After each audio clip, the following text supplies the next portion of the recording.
How's it going, guys? I'm gonna try something new in this video today. Music is something that's a great passion of mine. I love listening to my favorite songs on the radio or learning to play them on guitar. If I'm at a wedding party, I love jamming out to my favorite beats. So I decided I'm going to do reflections on music I enjoy listening to, pulling out some of the themes or the things that it made me think about and share those thoughts and ideas with you guys. So today what I'm going to be talking about are two songs, Ed Sheeran's Castle on the Hill and Callum Scott's What I Miss the Most. I'm clumping them together because they both deal with the same theme, and it was listening to these songs back to back that actually made me think about it. Many of you are probably familiar with Ed Sheeran and his single Castle on the Hill. Maybe not as much about Callum Scott and his song, What I Miss the Most. Some background on Callum. He got famous from Britain's Got Talent and recently has been releasing his own music. And this song stuck out to me because he's talking about his hometown, similar to how Ed is talking about memories of himself growing up. I'll start first with Castle on the Hill. Whenever I listen to this song and I'm here listening to the lyrics, 6 years old, I broke my leg, 15 years old, running from the cops, it makes me think of memories of my own life growing up, whether at home, with my family, with my classmates, or on my sports team, or at school. And it makes me smile thinking about all those good memories. And there's also this twinge of sadness because I know that's something in the past. It brings up this feeling and this desire of remembering where I came from, where my home is, where my family is, where my friends were at. Where was the place that in a sense raised me? I find it interesting that Ed would share a song about his past in light of how successful he is. I mean, he travels all over the world selling out stadiums to thousands of people. And yet, even though he's been all over the world, performed in some of the biggest venues out there, and there's no sign of it slowing down for him, there's still this desire to talk about his home, to talk about his past, to talk about his family. He mentions this stuff in other songs in addition to Castle on the Hill. And it really struck me that no matter how far you get away from home, there's still this piece of you that always knows where your home is. No matter how far away you get from home, you always remember where your home is and where you come from. And that theme of knowing where your home is at and the desire for home, you see it in What I Miss the Most as well. In the music video, you see all kinds of symbolism for going away from home and returning to home. The music video starts out with this child running out the door of his house, going off into the woods, running away from home.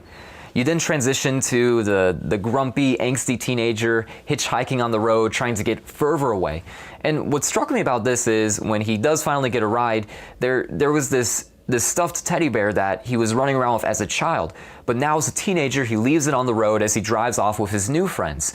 And you could interpret that to mean he's left behind his innocence, he's left behind the sense of security we feel as children when we are at our home. And then the music video progresses and it eventually ends with the teenager transitioning to being an old man, looking over the same area where him and his teenager friends would come and hang out and, be by themselves, away from home, away from their family.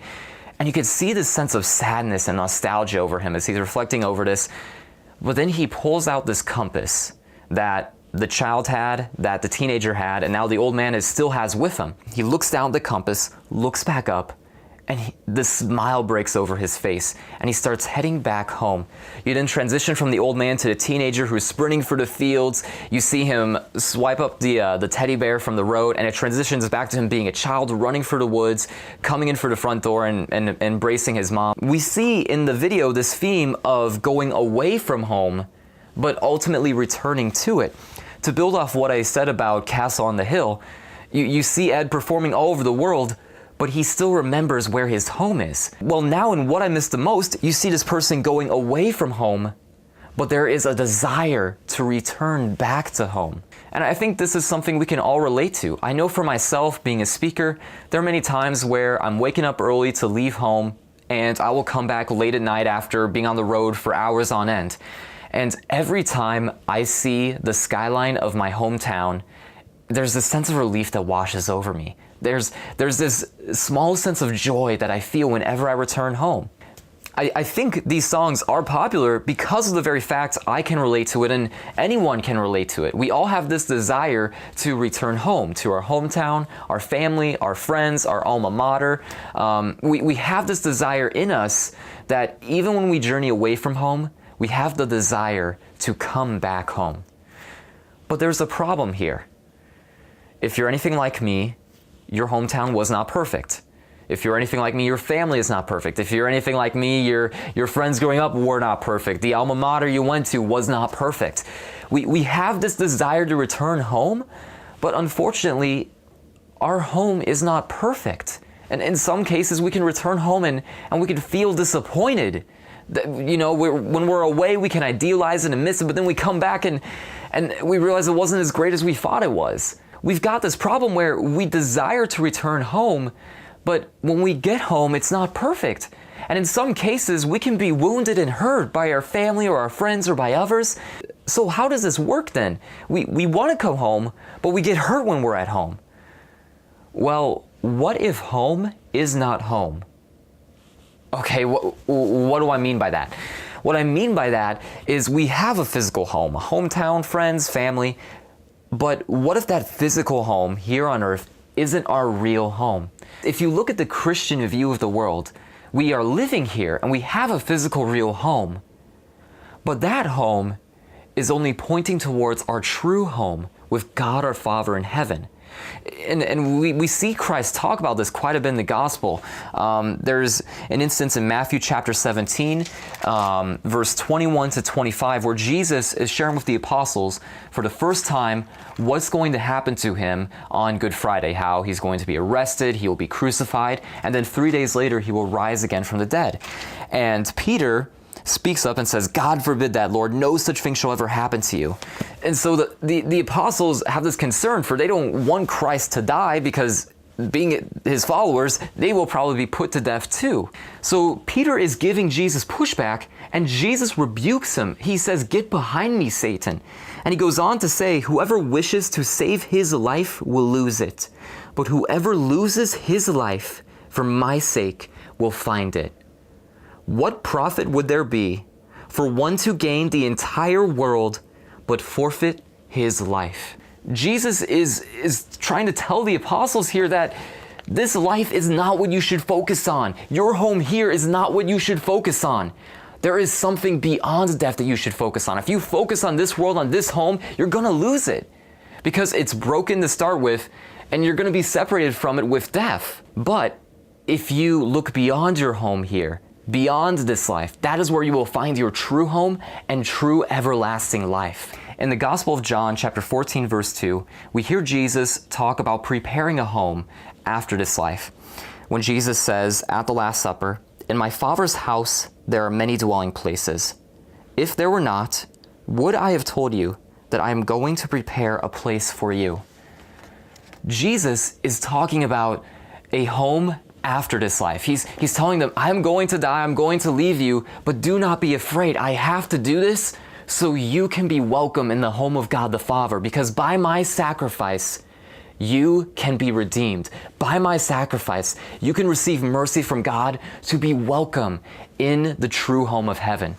A little while later, Jesus is talking to Pilate, and he says to him, "My kingdom is not of this world. If it was, my followers would be coming to save me.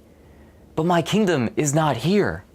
Jesus is saying his home is not here. It belongs somewhere else. And as Christians, if we believe in this message, then while we have a home here that is broken, or we get wounded, or we get hurt by people, what we need to realize is that in the brokenness, it's reminding us that is not our true home. It is pointing towards the true home in heaven. What I love about these songs, tying it back to them, Castle on the Hill, What I Missed the Most, honestly, I see the story of the prodigal son in it. You've got these two artists who are fairly famous, fairly successful, and yet they still remember where their home is. And there is a desire to return back home, despite all the success and all the things that they've done. In the prodigal son, that's exactly what you see. This person leaves home, spends money on what he wants, does what he wants, but he still remembers where his home is. He still remembers the love of his Father. And ultimately, that desire to return home is greater than doing what he wants. And he comes back home and is embraced by his father, and they throw a banquet for him. I hope that reflecting on these songs has brought up memories for you of being at home and feeling secure and at peace. I know it certainly has for me. And what we need to realize is that experience of home that we have felt here, that is a foretaste of what our home will be like with God the Father in heaven. So let's use this as a reflection to think about those areas in our life where we have run away from our home. Those areas in our life where we need to return to God. Let's acknowledge that it's there. Let's stop ignoring it, stop running away from the fact that we have a desire to return home. And instead of running away, instead of ignoring it, let's come back to God our Father.